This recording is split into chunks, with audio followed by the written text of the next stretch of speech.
Hi everyone, welcome to the Teacher's Point of View. Welcome back, Katharine. Thanks for coming on the first season, and now you've decided to come back on the second season. I mean, ultimately, this season's all about kind of looking at where education is and kind of what needs to change so we can give every child a chance to succeed.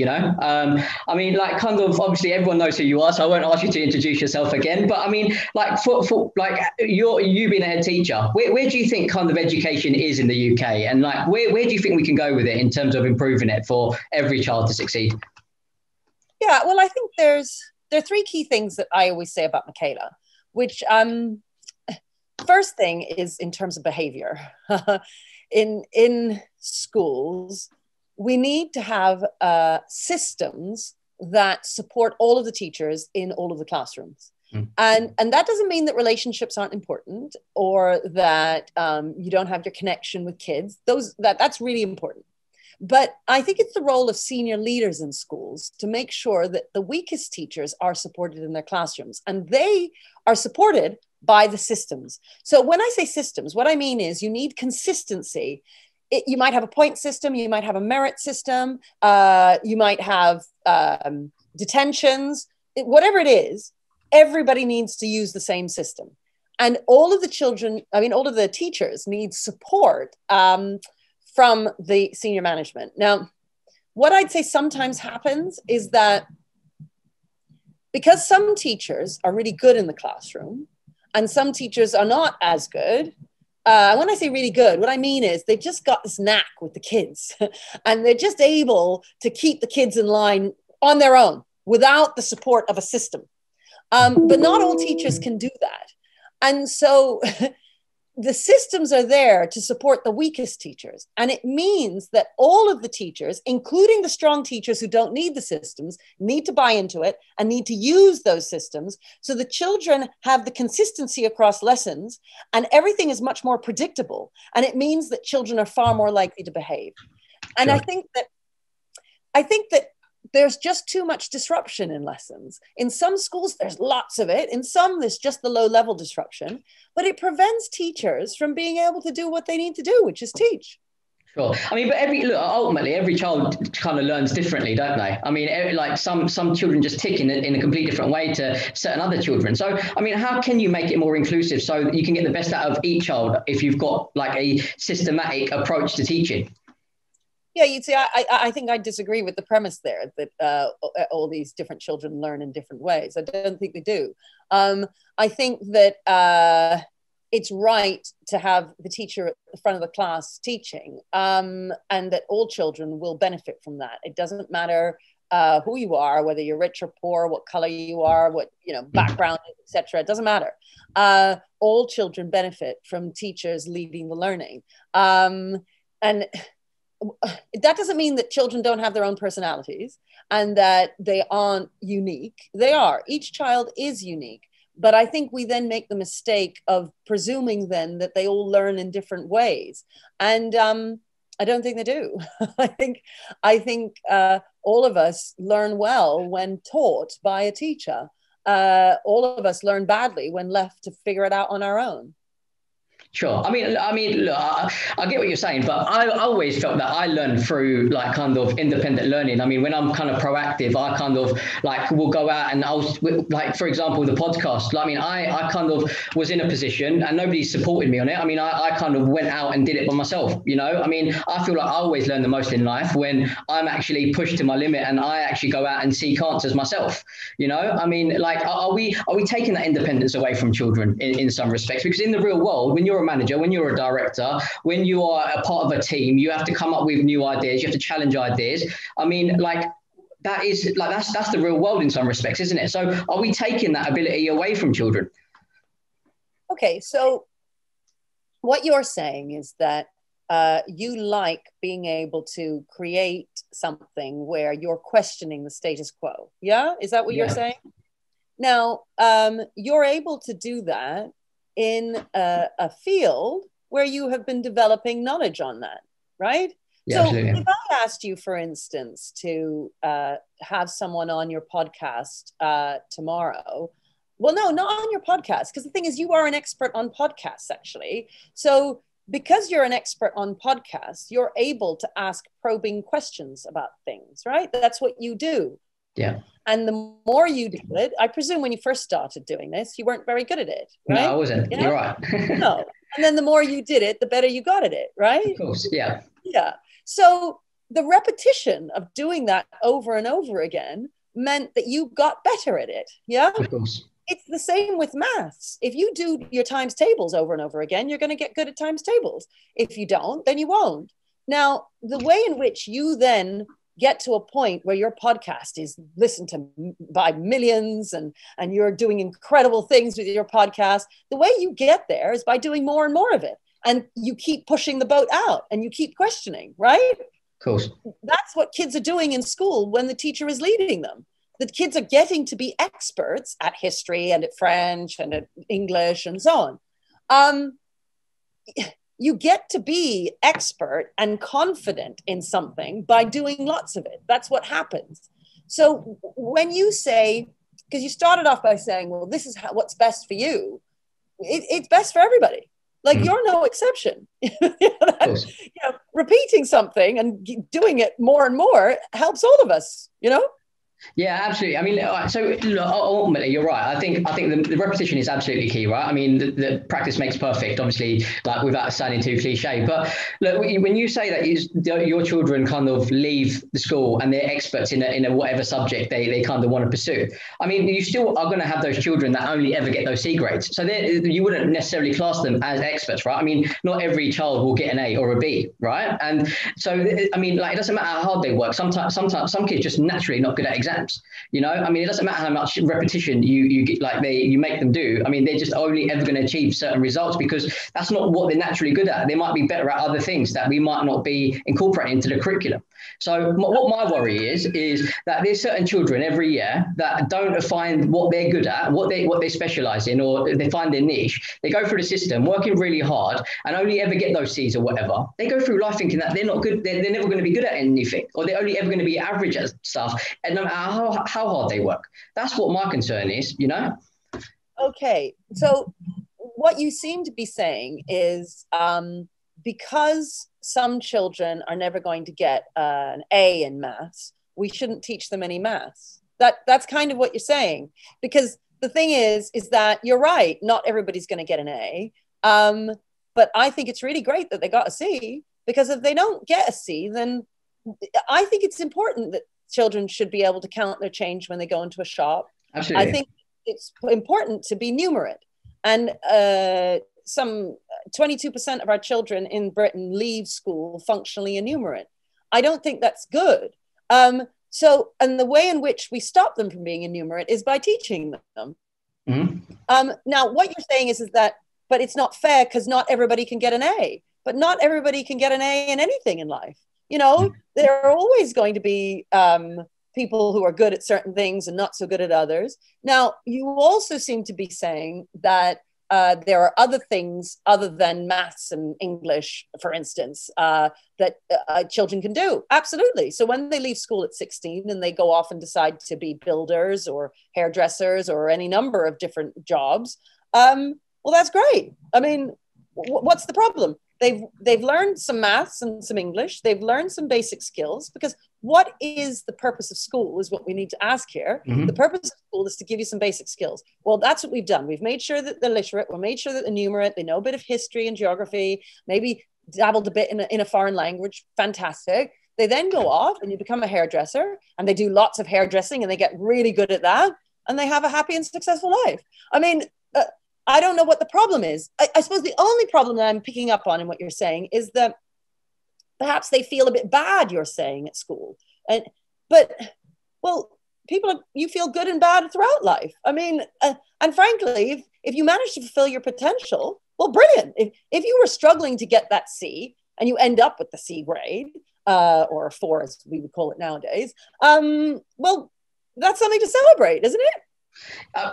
Look, I get what you're saying. I'm not, firstly, I'm not trying to say that we don't need maths or science or English. I mean, absolutely we need them, right? I mean, like we need those core skills. We need to know how to write. We need to know how to read. We need to know basic numeracy skills. We need to know how the world works through science, right? I mean, I'm not saying that, but ultimately what I'm saying is there is far more. I mean, like what my problem sometimes is that like it seems exams are the be all and end all, right? And there is far more to life than just passing an exam. I mean, in some cases, I'm not saying like Michaela in particular, but in the system in the UK, like it seems like the whole education system is built around the exams. It's to prepare kids for these exams, whether it be like teaching them how to memorize information. Again, there's nothing wrong with that, but memorizing information to pass an exam. I mean, look, I appreciate there is analytical skills when you're writing an essay, and I appreciate all of that. But at the same time, there's so many careers out there now that are beyond just academics, you know, like, I mean, you don't need to just go to university to get a degree to have a successful career. There is so many other opportunities in life. So what I'm trying to get at is, like, are we doing enough at school to make sure that we are giving children all options, you know? Well, what I would say is you've got to ask yourself what the purpose of school is. The purpose of school is to give children some basic skills so that they can go off into the world. They don't have to go to university. They can leave school at 16. And you know what? Some basic knowledge of maths and English, because that's all school's going to give you. That we don't have time to go massively in depth. And I think it's important when you say, well, I understand there's some analytical skills. Well, there's more than that. You know, tests, your GCSE exams aren't just memorize a load of information and then write out these facts. That's not what you do in your GCSEs. You have to show the powers of analysis and evaluation. You need to be able to have a body of knowledge which you're able to then talk about with in an interesting way. So school, it just in terms of the academic support that we give children, any school, you aren't just preparing them to memorize a bunch of things. There's no school anywhere that does that. But then not only that, you go into any school, they're not just looking at exams. I mean, I just think that's an absurd characterization of what goes on in schools. You've got assemblies, you've got all kinds of sport, you've got art and music and drama and all sorts of things that are going on in school. The idea that everyone's just being drilled in maths, frankly, there isn't enough drilling in maths that's going on, which is why 22% of our children leave school illiterate. And I think that it's really important that children be able to count their change in a shop. You know, if you are functionally illiterate, which means, you know, you're a grown up, but you have the reading age of a 6 or 7 year old and you're struggling, it's really hard in life. It's hard to be happy when you really can't read properly. And that's the situation we've got. It isn't that we've got children leaving school who feel that they're stupid. They're leaving school because when you're saying, because what you're saying, what are the problems with the education system? You're saying the problems are they're being tested too much. But I don't think that's what people come out of school thinking. I think they come out thinking, I can't read properly. I don't know my numbers properly, you know, well. And that's a failure of the education system to allow children to be like that. And so, and some of the ideas that you are voicing are, I would say, are the cause of why we end up in that situation, because we don't have it as our aim to make sure that all children leave school numerate, because our aim is, oh, let's make it fun. Oh, let's be entertaining. We need to make sure that they're doing a whole variety of different things at secondary school. So everybody has one lesson in something or other, as opposed to many lessons in English, many lessons in maths. You know, often maths, English, history teachers, they'll tell you, I don't have enough time. And at Michaela, for instance, we give them lots of time because we prioritize these subjects because we think they're really important, because that's what's important in a secondary education. I'm not saying that it's more important than the various skills that they'll go off and learn later on in life. It's true that Shakespeare isn't that important to being able to be a good hairdresser. But I think it's important for that hairdresser to have come across Shakespeare once or twice in their lives. And the only place they're going to do that is in school.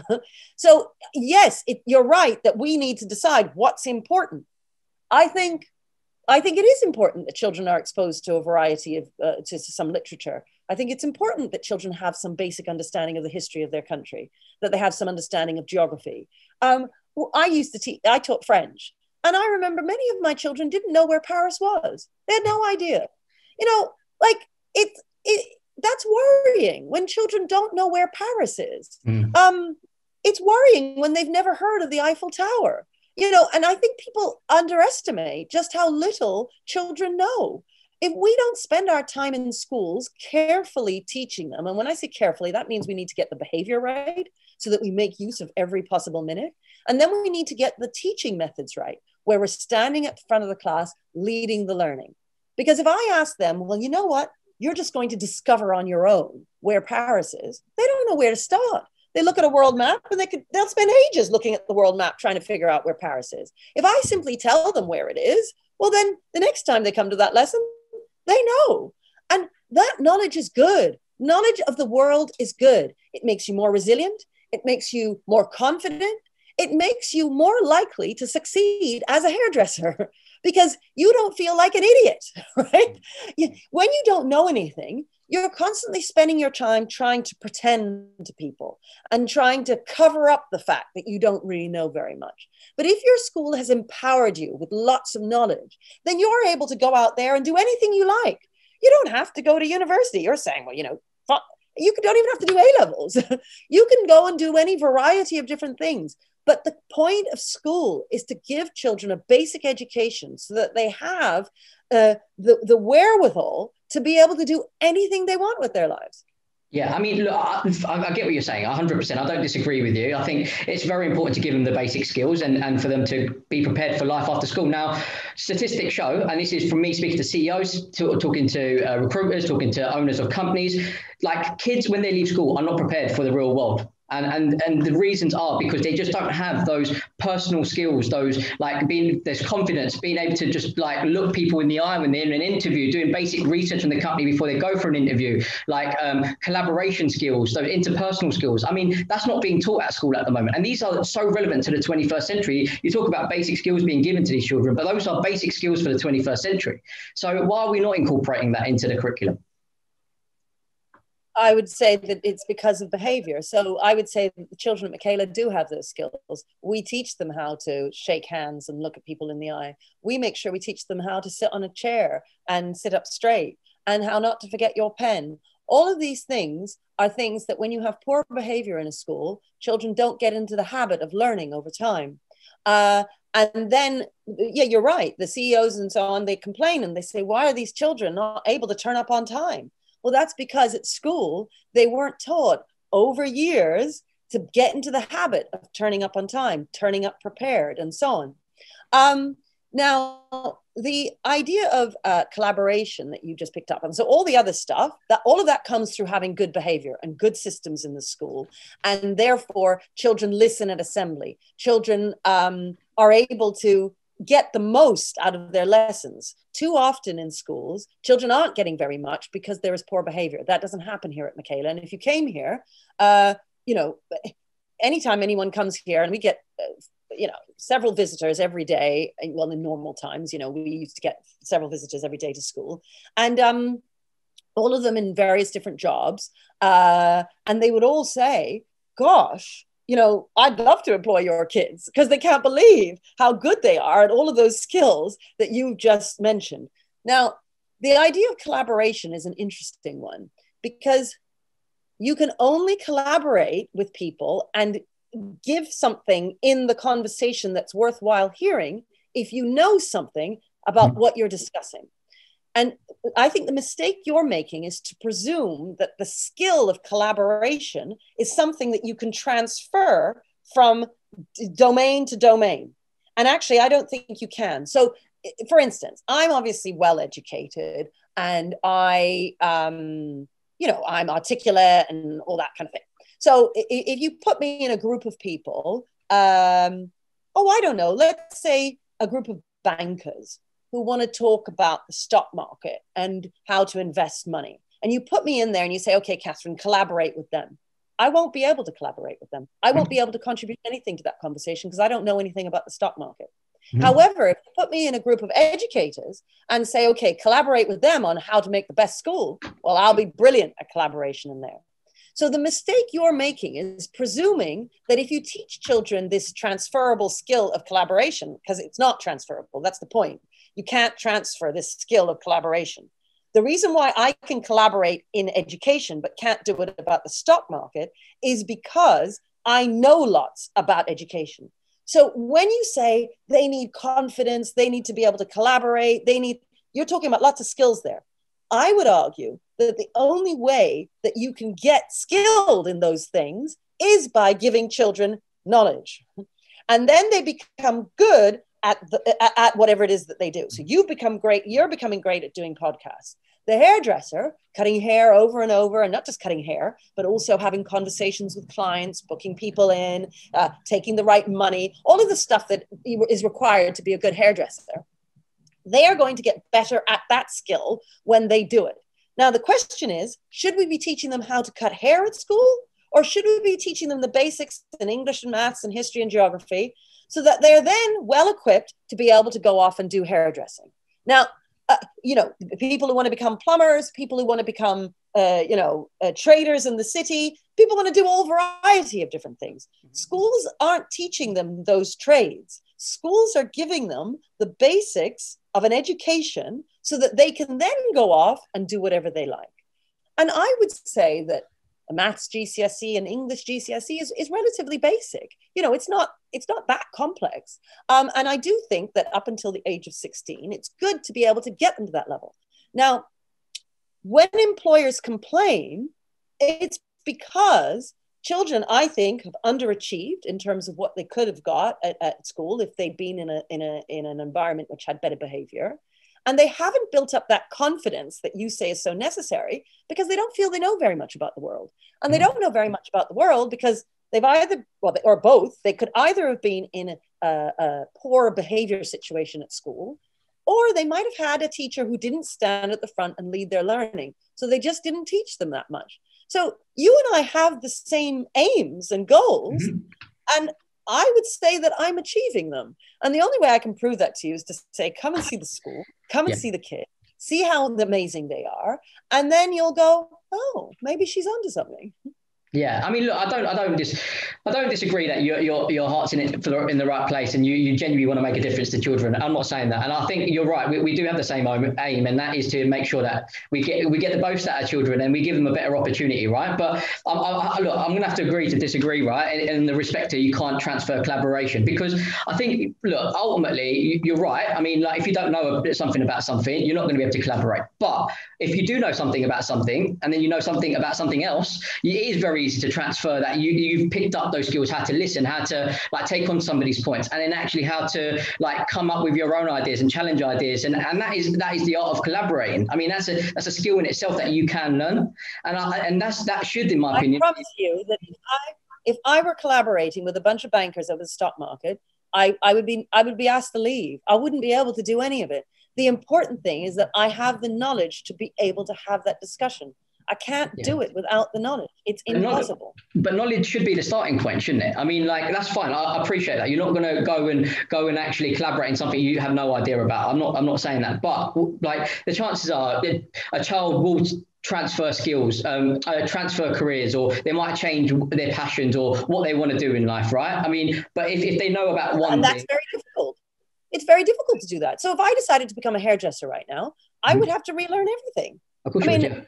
I would have to relearn an entire new trade, and I could do that, but I wouldn't be any good. I wouldn't, if I go into a hairdresser's and start, cutting hair now, and there's somebody there who's in her 20s and she's been doing it for 5 years, let's say, she will be a lot better than me, even though I'm much older than her. I mean, and we see it in teaching all the time. People join the teaching profession. They've been doing something else for 15, 20 years. Well, they started back at scratch. They have to learn the whole profession. They're not better than the young people who've been doing it for 5 or 6 years because they haven't been doing teaching. And so they have to learn it again. We mustn't underestimate just how important content is and knowledge of a particular domain. Yeah, I don't disagree with that. But at the same time, you've got to do something with that knowledge, right? I mean, there's no point just learning it and then not being able to do anything with it, right? So that's right. And what I would argue is that when you say the GCSEs are just about regurgitating facts. They just aren't doing that. They are making you do something with that knowledge. They're forcing you to analyze it. They're forcing you to evaluate it. They're forcing you to put forward your own opinion on it. That is what exams do. Now, you're talking about a poorly written exam, but I've never come across an exam like that. Nobody ever gives children, I mean, even internal tests in schools, they're not like that. Nobody says, just write down, facts. I mean, you might have a small vocab test in French, perhaps, or Spanish, but apart from that, generally speaking, the teachers are asking them to write essays, to take apart a paragraph, to have a quick discussion about something with their peers. I mean, that's what we do in school. But the main thing is you've got to be able to give them lots of knowledge that they can do that stuff with. Sure. So you're right. They need to analyze after they've got the knowledge, but they've got to have the knowledge first. Absolutely. And too often in our schools, we're not doing that anywhere near enough.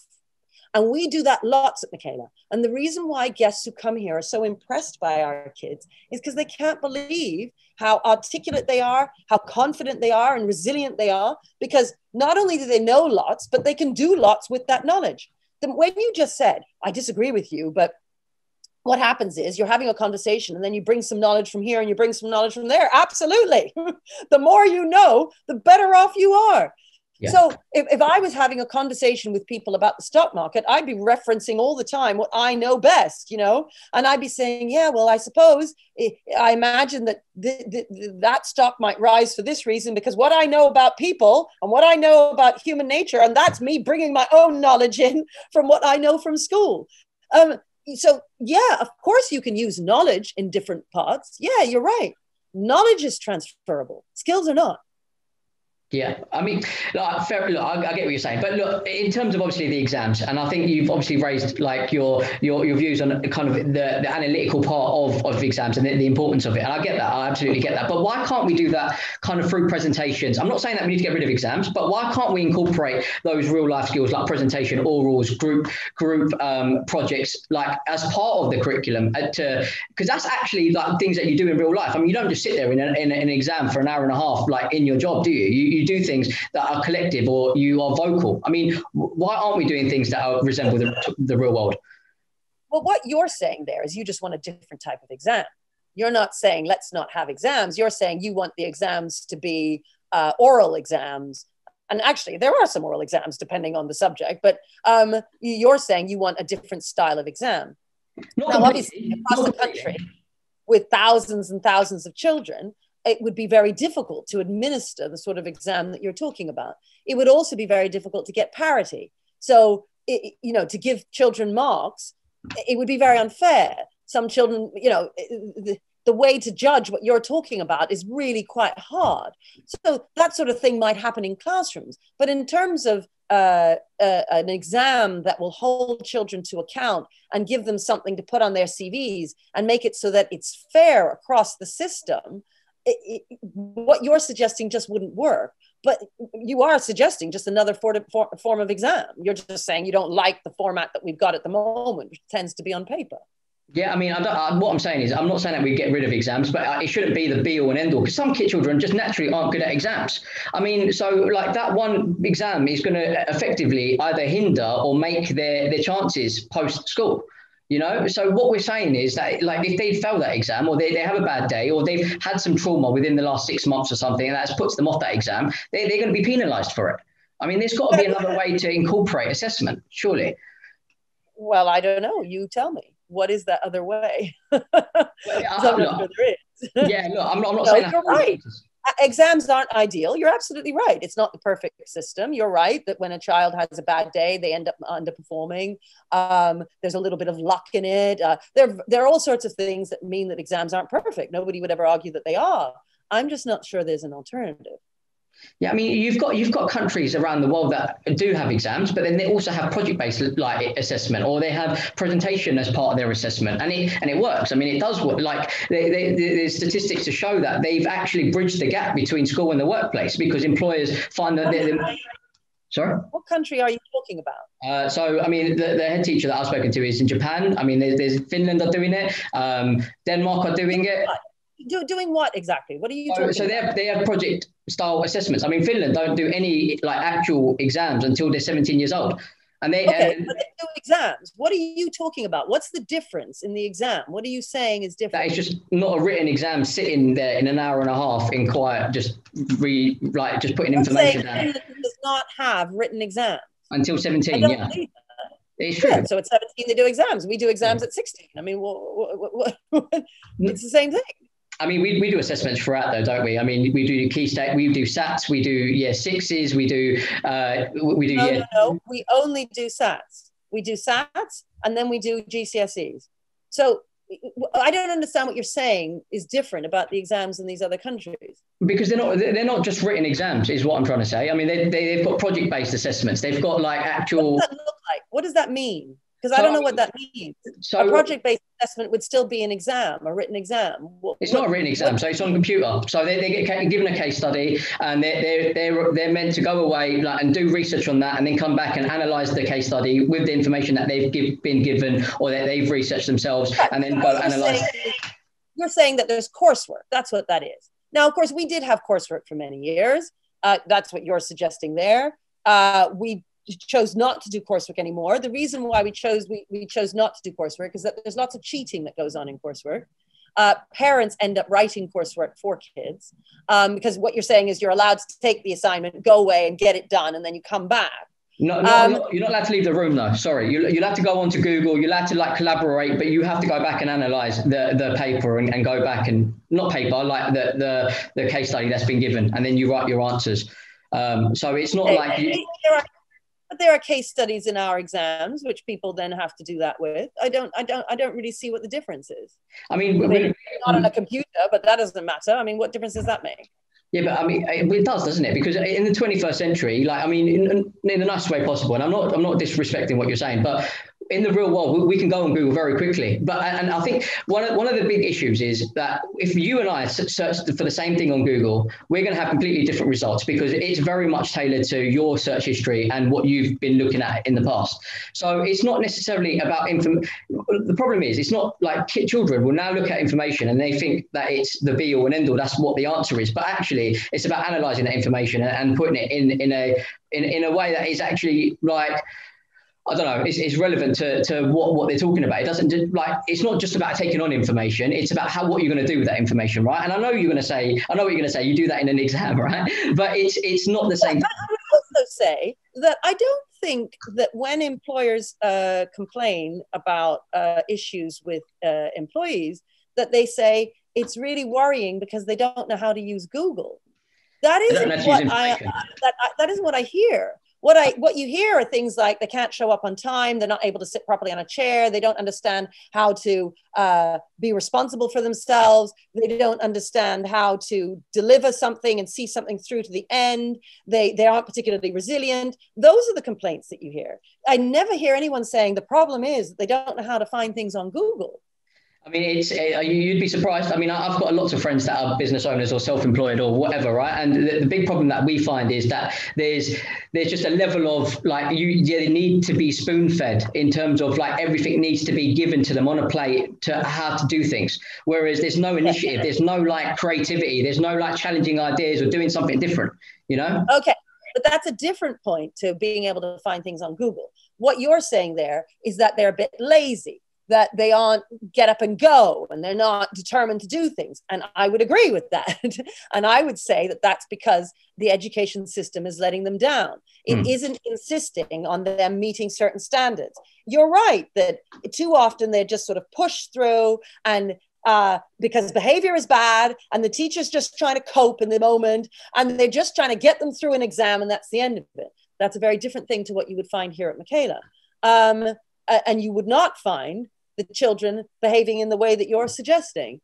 But I think all of the criticisms that you're making there happen because we've got poor behavior, and that's why I started with that, is key to explaining why children end up not being able to be in an environment where they can think for themselves and where they can really push themselves because they're just trying to survive in a classroom where there's just lots of chaos going on. And the teacher's just trying desperately to get through a curriculum, which is very different if you get the behavior right.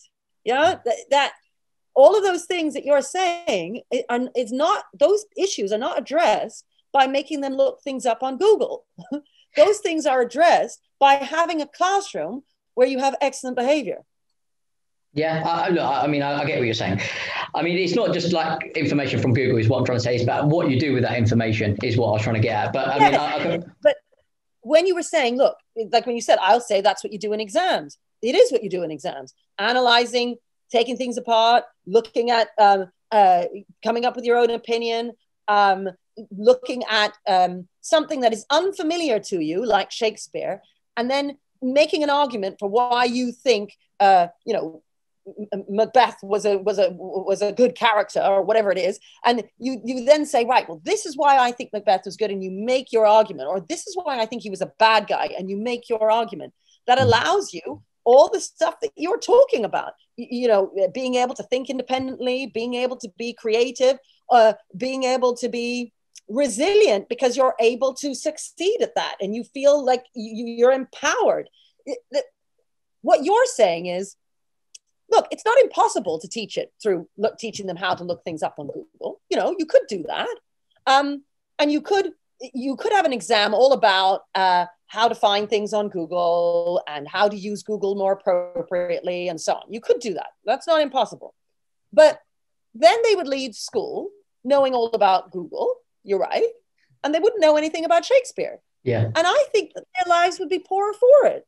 I think it's really good that school exposes them to a little bit of Shakespeare. There isn't much of it, but they learn a little bit. I think it's good that they should know where Paris is. Now, we could instead say, forget about where Paris is. Let's teach them Google instead. But I think that there's room in the workplace to learn Google later. There's room in the workplace to learn hairdressing and how to be a trader and all of that stuff. Schools aren't meant to teach them how to do a trade. Schools are meant to give them a general understanding of the world.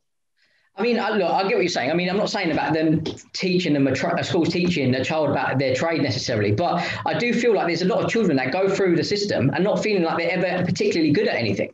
I mean, I do feel like education does have a role to play in helping a child find a niche or what they're really good at.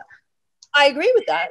And I would say that one of the big reasons why children feel like they're not very good at anything is because if you're in a classroom where the teacher isn't able to teach, when there's too many behavior problems, when the teacher is getting you up out of your chairs and putting post-it notes around instead of just leading the learning, you don't feel successful because you're not learning very much in that classroom. And so you're right. They feel, like they're failing because they are failing. The key thing is to make sure they don't fail. And the way in which you make sure they don't fail is you teach them well, you have excellent behavior systems, and you deliver a 16-year-old who has a basic understanding of the world. He then goes off and decides he becomes a hairdresser, he becomes a plumber, he becomes a trader in the city, he becomes a doctor, whatever it is he's going to do. But those trades aren't what we teach in school. In school, we give them a better understanding of the world.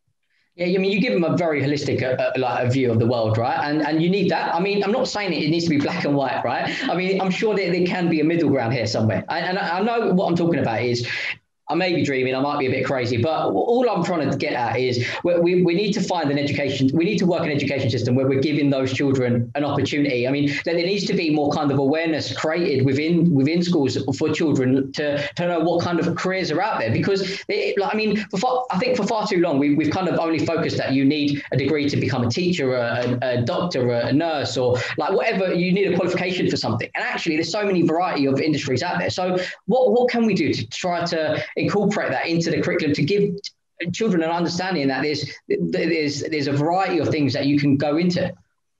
Yeah, I think that's a good criticism, actually, and something that I've always struggled with, which is that you're right. The kids kind of understand teacher, doctor, lawyer, and there's a few professions, firemen, etc. And then they don't really know that there's a million other professions out there. Yeah. And frankly, we teachers don't know the various different professions that there are out there. There are little initiatives out there, little organizations, but what we really need is, I think, a real push from government to create a kind of careers library We try and get people in, for instance, to school to speak to the kids. So speakers from various different professions who can come in and talk about what they do. But that isn't anywhere near enough because you can only have so many speakers in, really. What would be better is if you had a kind of database of all the various different professions, perhaps with people on having been filmed doing a little speech for 10 minutes where they talk about what they do, and then you could show kids that. I think you're right. I think that is one way in which schools need a lot more support, because we can't do it on our own, and that would be a nice government initiative, really.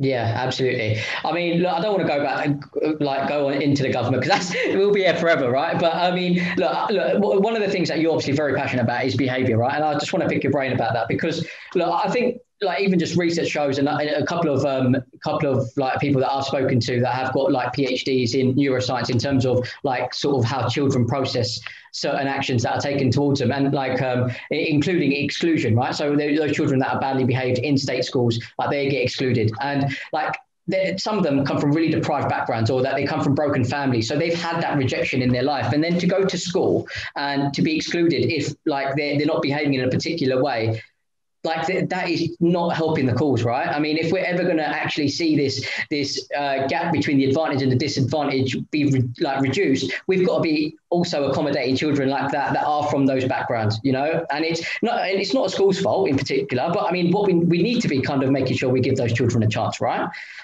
Yeah, and I don't think you're giving them a chance by allowing them to misbehave. When you put a child in detention, or you exclude them for a day, or whatever it is, that tells the child that type of behavior isn't acceptable. And then they stop behaving like that. If, on the other hand, you don't give them any kind of punishment, then they keep on behaving badly. And then they never do their homework. They never listen in class, and they end up failing. So the children who end up failing are the ones who we don't hold to account. When you hold a child to account and make sure, you give him a detention, it's not a big deal. But if you don't do that because you feel bad because he comes from a poorer background, or he lives in an estate, or he has a single mum, it's those children who you end up failing. So I would sort of say that what you just said is really what fails those kids. It's that kind of thinking that ends up destroying their lives. Yeah, I mean, I'm not saying that we don't give them sanctions and rewards, right? And that's not what I'm saying. But I think there is a level of emotional intelligence coaching that we can give to these children to give them a better chance. Because for some children, I mean, look, they misbehave 2 or 3 times, and then you exclude them, I don't know, right? But if you do exclude them, I mean, what message does that send to them? That they does that tell them that they can't ever have a chance in life? I mean, do schools need to incorporate coaching? A child who might be excluded out of school for a couple of days or whatever, they might have beaten up another child, for instance. Now, if you let the child beat up another child and you don't do anything about it, then that means that children are just generally unsafe in schools. And it's not just the child who's been beaten up who's unsafe and all the other kids, but the kid who is doing the beating up then thinks, well, I can do this all the time and get away with this, and it's no big deal. And then he doesn't want to then think about Shakespeare. So we come back to the previous conversation. Why does he then feel unsuccessful? He feels unsuccessful because he's been allowed to be unsuccessful. He's been allowed to have his behavior spin out of control. So while in the moment, the teacher feels like they're being kind because, well, at the end of the day, this child comes from a difficult background, or, it's more challenging for him. Rather than hold him to the same standards as everybody else, you let your standards drop for him. But what that means is that in the end, he leaves school without any GCSEs. And that's not helping him. I mean, but why does it need to be as black and white as that? I'm not saying that you take away the sanctions, right? But what I'm saying is, when they do come back into school, or for whatever, but why aren't we supporting them emotionally and giving them emotional coaching to find out what's going on for them? But they are all the time. I've never heard of a school that doesn't support children emotionally. There are conversations happening with children constantly. I mean, there are mentors, there are the tutor for the child and the head of the year. There's a whole pastoral support system in a school to be able to help those children and to have those conversations. Parents come in, you have chats with them, you decide what's best for the child, how to support them at home and how to support them at school. I mean, that stuff goes on constantly.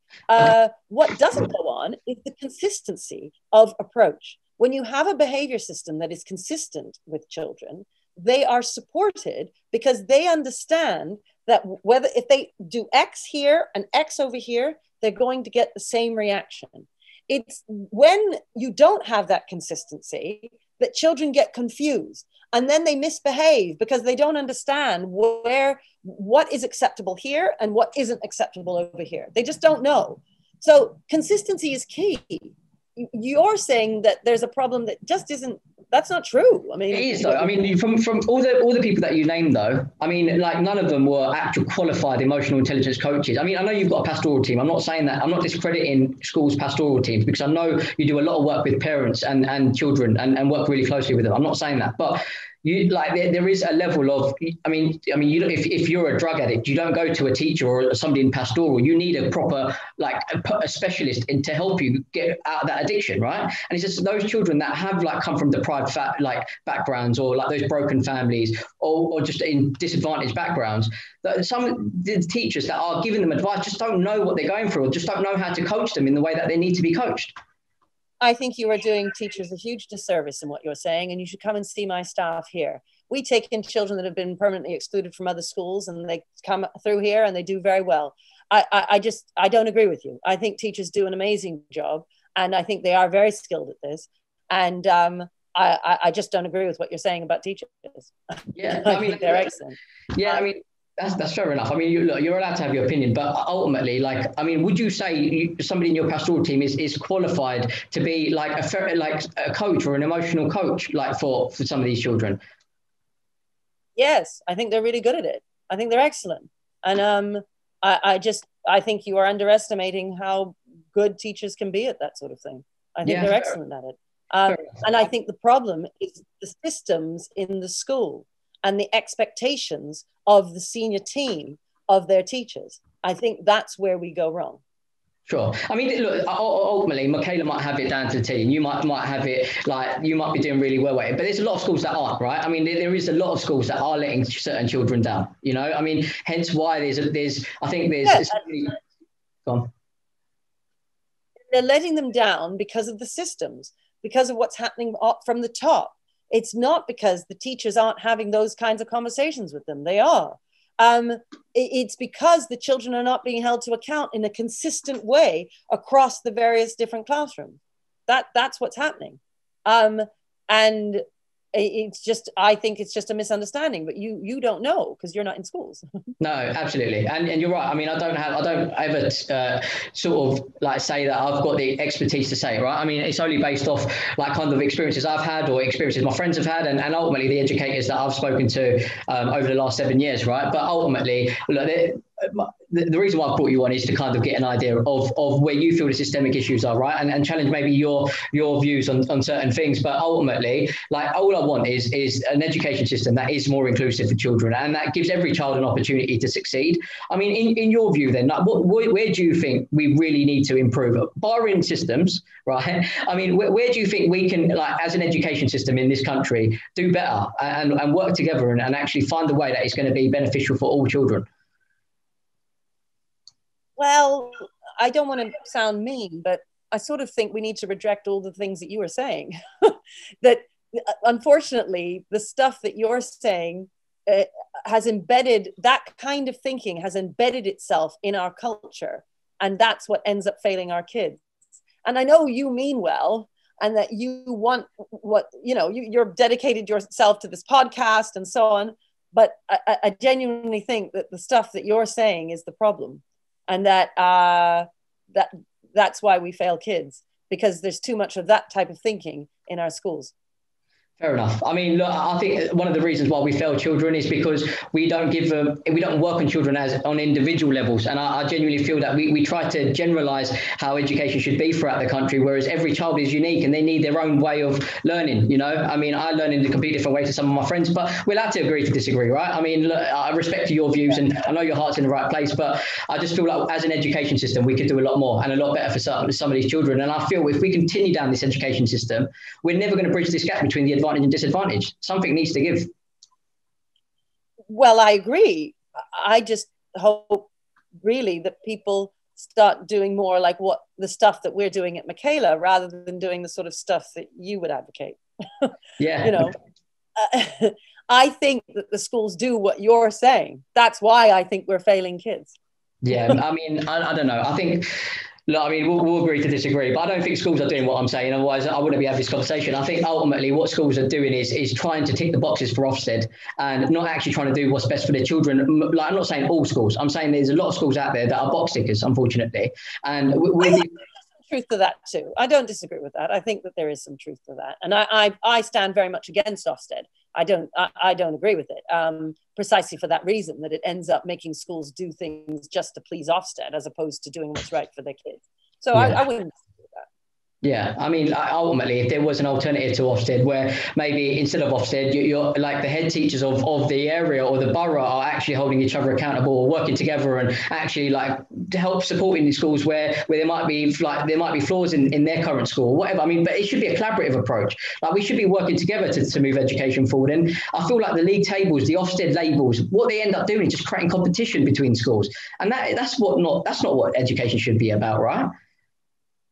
Yeah, I mean, that's a complex one. I don't like league tables for various reasons too. Having said that, I do think they are a sort of necessary evil. But I mean, that's too complex, I think, for us to get into now, because it would take us an hour to go through that. And I don't think we have time. But yeah, I would say, I think that your position is just too kind of, well, they're nice ideas. You know, you say all the head teachers to just collaborate, but any head teacher would listen to that and just think, listen, mate, there's no way I can be going down the road and having chats with the this school and that school regularly. I'm having to run my school, you know. Like, there is already some collaboration, you know, head teachers in a local area will meet, but it'll be once a term or whatever, you know. And so that isn't really the kind of collaboration you're talking about. You'd have to be in each other's schools regularly on a weekly basis. That's impossible if you're actually trying to run a school. So you've also just got to give some thought to how this would be implemented. I think you've got a nice ideal in your head of what you imagine it would look like, but you've got to think about the realities of the job. Yeah, I understand that. But I mean, like, I know it's crazy, right? But I mean, after the year we've had, I mean, don't we need a bit of crazy to kind of actually move education forward? Look, I'm not saying that I've got all the answers. I'm not saying that. I'm here to challenge ideas and actually think about ways that we can make education more inclusive for every child, right? And I mean, we can agree to disagree. That's absolutely fine. But do you not think we need something a bit radical to actually move education forward? Because like, it's been broken for far too long. I mean, this is the whole reason you created Michaela, right? And I would say it's very radical. And I'm very radical. So I believe in radicalism. I don't think that what you're saying is radical. I think what you're saying today, most of what you've said, is basically the status quo. Yeah, I mean, and I know it isn't, but it is. I mean, I'll disagree, right? Because I feel like it's very kind of exam-centered and it's very Ofsted-centered in terms of ticking boxes, whereas I think it should be very student-centered. But ultimately, you would disagree, right? I mean, I get that. So, I mean, we just have to agree to disagree, I guess. I mean, it's absolutely fine to have opinions. But yeah, look, I mean, look, we both want the same thing in hindsight, don't we? We want like children to flourish, and we want the future of our economy to blossom. And I just feel right now, if we ever want the gap to reduce between the advantage and disadvantage, it's not going to happen with the current education system we've got. Well, I mean, I think that even though I'm highly critical of the education system, I do think it does quite a lot, actually. This pandemic has demonstrated that, you know, with children at home, how much the divide is increasing between rich and poor without education, you know, without the education system we've got. So the education system does do something to bridge the gap between the disadvantaged and the more privileged. But it could do a better job. And I think it would do a better job by doing the kinds of things that we do at Michaela. Yeah, fair enough. I mean, we'll leave it there, Katharine. I don't want to keep going back and forth, but ultimately, look, it's really good to have you on as always. Okay. But yeah, I mean, sorry that you disagree with what I'm saying, but I mean, ultimately, look, we want the same thing. So yeah, I appreciate you coming on, and everyone, thanks for watching. Yes, thank you for having me.